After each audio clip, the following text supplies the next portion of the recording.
Largo ai bambini, educazione e dintorni. Dove c'è un bambino, c'è un'intera società, con Francesca Corbella. A te la linea. Buongiorno a tutti, bentrovati. Siamo su Radio Libertà, Largo ai bambini, con Francesca Corbella, oggi col cuore molto pesante. Con questo cuore molto pesante esprimo piena e totale solidarietà al ministro Salvini. Faccio una digressione dalle mie argomentazioni abituali, ma poi ci torno e oggi è veramente forte il richiamo. Piena solidarietà totale, senza riserva al ministro Salvini.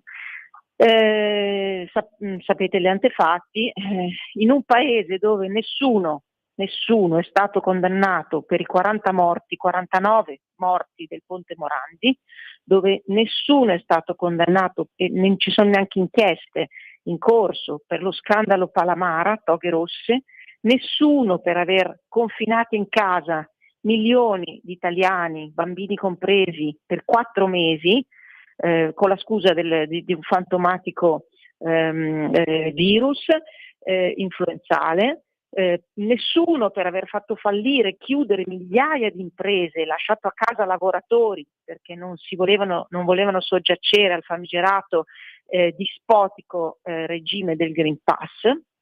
Ecco, in questo paese chi ha avuto il coraggio di non solo fare il proprio lavoro onestamente e legalmente, ma anche di mettere in atto una banale deterrenza affinché si riuscisse a contenere questo fenomeno che sfugge dalle mani perché non si vuole controllare dell'immigrazione clandestina, con tutti i morti e le tragedie annesse e connesse. Ecco, in questo paese viene fatta una richiesta da parte dei magistrati per 6 anni di carcere, avete sentito bene, carcere. Ecco, mi permetto di dire, il silenzio assordante del capo del CSM, Presidente della Repubblica Mattarella, nonché degli altri esponenti del governo di allora, che insieme al ministro Salvini sostennero a grandi paroloni e con grandi battage sui social media quello stesso decreto del governo. Bene, non posso, proseguo un attimino, ma non posso non collegare i puntini come i bambini. Questa richiesta assolutamente ed evidentemente politica di carcere per Matteo Salvini si collega a tutti gli eventi recenti. Vado veloce. Il rinnovo della carica della von der Leyen in Europa. Draghi riemerso che incontra la Berlusconi. Tajani, cioè famiglia Berlusconi, che prima crea un putiferio sullo Ius Scholae e oggi fa appello proprio di oggi contro l'autonomia. Non sono solo provocazioni, naturalmente.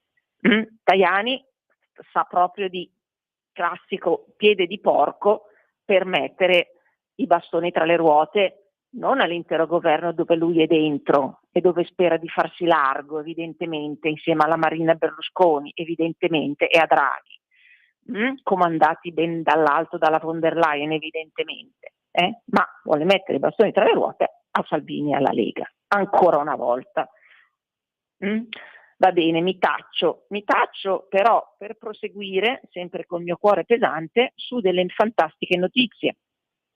Allora, che hanno a che fare con l'educazione naturalmente, con i messaggi che arrivano anche ai nostri figli, ai nostri bambini. Atleta olimpico sospeso per un gesto cristiano. La Federazione Internazionale di Judo ha sanzionato il serbo Nemanja Majdov, ci sarà anche qui dei puntini da collegare con Djokovic, per aver violato le regole religiose dell'organizzazione, cioè la Federazione Internazionale del Judo, durante un incontro alle Olimpiadi di Parigi. E torniamo a queste simpatiche Olimpiadi. Majdov ha dichiarato che la sospensione di 5 mesi è dovuta al fatto di essersi fatto il segno della croce prima dell'incontro contro il suo avversario, il greco Theodor Selidis. L'atleta ha dichiarato che fino alla scadenza del divieto non potrà partecipare ad alcun torneo, ritiro o preparazione. Vi rendete conto?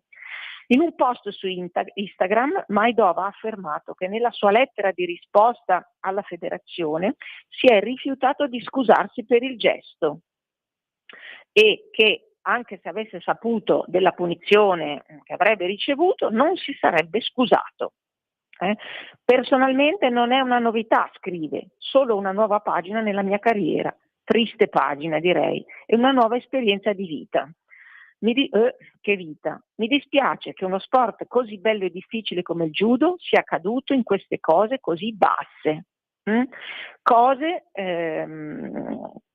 che lui stesso definisce, quindi cose, cioè le Olimpiadi di Parigi e con tutto questo contesto, che definisce spazzatura satanica, dal giudizio avvelenato.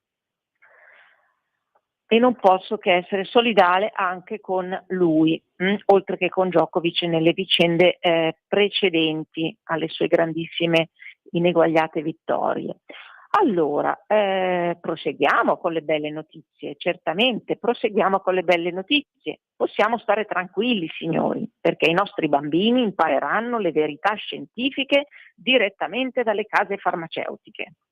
Infatti ha iniziato a girare per gli Stati Uniti il primo bus scientifico della Pfizer. Al suo interno gli studenti possono fare un percorso guidato che li porterà dalla identificazione di una strana malattia, la mettiamo anche sul gioco per catturare i bambini, allo studio di un rimedio appropriato, che si conclude naturalmente con la produzione di un nuovo vaccino per debellare quella malattia. Quindi, per dirla in modo che questo furgone della Pfizer che staziona fuori dalle scuole insegni direttamente ai bambini l'equazione malattia-vaccino, come se l'unico antidoto contro la malattia non possa che essere il vaccino, naturalmente, delle case farmaceutiche, naturalmente, no? Ecco, questo binomio malattia-vaccino è qualcosa di automatico, di indissolubile. Non si può trovare un'altra alternativa, assolutamente. Quello che Giulietto Chiesa definiva la formattazione delle menti giovanili, fin dalla più tenera età, fatta per impedire che in età matura possano eventualmente porsi delle domande scomode, è già in atto, è questa realtà. Quindi qui si vuole vaccinare la mente stessa del bambino. La Pfizer è semplicemente la casa farmaceutica che è stata multata più di qualunque altra negli anni per aver ingannato il pubblico sull'efficacia dei propri prodotti. Fino ad oggi questa azienda ha dovuto sborsare infatti la cifra record di 2,3 miliardi di dollari per promozione ingannevole dei loro farmaci. Quindi non mi pare proprio la mossa più giusta di affidare a loro l'educazione medico-scientifica dei nostri bambini. Naturalmente la cosa al momento si sta svolgendo negli Stati Uniti, che sono sempre all'avanguardia in questi ritrovati che vanno a premiare la grande industria, ma come noi ben sappiamo in Italia noi dobbiamo seguire l'esempio dell'America anche quando questo esempio è veramente deteriore, diciamo così, no? Ecco. Naturalmente poi la Pfizer, che paladina della scienza ma anche paladina della non libertà d'espressione, ha deciso di disabilitare i commenti sotto al loro video promozionale che si può vedere benissimo in internet. Ecco, perché appunto temono probabilmente delle contestazioni. Procediamo perché il mondo ci sorride, signori. Allora, una scuola privata a Londra sta aprendo la prima aula in cui le lezioni sono tenute solo dall'intelligenza artificiale. Tutte queste cose che vi racconto hanno fonti che io ce l'ho sotto gli occhi, quindi sono cose ufficiali. Si dice che la tecnologia permetta un apprendimento preciso e personalizzato, mentre il fronte della critica sostiene che l'insegnamento tramite l'intelligenza artificiale porterà a un futuro senza anima, e io sono tra questi naturalmente, un futuro molto cupo. E quindi cosa succede nel Regno Unito? Anche loro sempre, tutta l'anglosfera, sempre all'avanguardia nel promuovere le fesserie. Allora, si svolge appunto la prima classe del Regno Unito a Londra, senza insegnanti umani, ha aperto i battenti adesso proprio a settembre, si chiama David Game College. Spero che Game sia il cognome di questo David, perché altrimenti c'è da mettersi le mani ulteriormente nei capelli. Chiudo la battutina. Apre questa scuola il suo nuovo corso di seconda secondary education, insomma in inglese, senza gli insegnanti, per 20 studenti, una cosa limitata per il momento, e questi studenti apprenderanno utilizzando una combinazione di piattaforme di intelligenza artificiale sui loro computer, ciascuno davanti al suo bello schermo, e utilizzeranno anche naturalmente i visori di realtà virtuale per rendere tutto un game. Infatti le piattaforme sono in grado di distinguere gli ambiti in cui lo studente eccelle da quelle aree in cui ha bisogno di maggiore aiuto, adattando così i piani delle lezioni e personalizzandoli per i trimestri, perché invece il maestro umano non è più capace di fare questo. Siamo tutti ottusi. In un'intervista rilasciata a Sky News, John Dalton, co-preside di questo David Game College, ha affermato che l'IA può essere più precisa degli insegnanti umani. Ci sono molti insegnanti eccellenti, dice. Penso che sia però molto difficile raggiungere il livello di precisione e accuratezza dell'IA. Domanda: abbiamo bisogno di tutta questa precisione e accuratezza per insegnare ai ragazzi, o forse c'è bisogno più di umanità? I 20 studenti iscritti, eccoci qua, sentite, iscritti al corso pagheranno circa 27.000 sterline all'anno. In queste teacherless classroom, in classi senza maestri, gli studenti saranno supervisionati, sentite qui, da 3 coach dell'apprendimento, che avranno anche il compito di monitorare lo svolgimento delle lezioni e fornire adeguato supporto a chi? Alle macchine, signori. Qui l'uomo è al servizio della macchina. Quindi mettetevi il cuore in pace, noi non serviamo più, serviamo solo per dare da mangiare alla macchina. Inoltre insegneranno le materie con cui la IA attualmente ha delle difficoltà, udite udite, come l'educazione sessuale. Tac. Quindi la scuola al servizio dell'ideologia, perché è meglio lasciarla in mano a esperti LGBT, questa parte qua, che è un po' delicatina. Non si sa mai che l'IA si metta a fare educazione sessuale, quella vera, a spiegare come è fatto l'uomo e come è fatta la donna, non sia mai che si corra questo rischio. Adesso, senza più scherzare, ovviamente, ma è inutile che io lo stia a dire, lo schermo del computer è inerte, per quanti messaggi divertenti possa mandare. Quindi il processo di apprendimento attraverso l'IA e attraverso la macchina è completamente disumanizzato, elimina completamente le interazioni interpersonali, non fortifica le abilità dell'interazione, della relazione empatica, affettiva tra gli studenti, tra gli insegnanti, che è un'educazione, che è una relazione circolare, peraltro.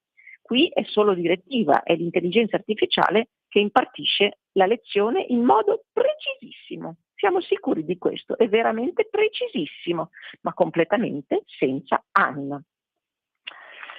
Bene, allora, vediamo, ma io direi che ho finito, sì, avrei un'altra notizia, ma poi vado troppo lunga.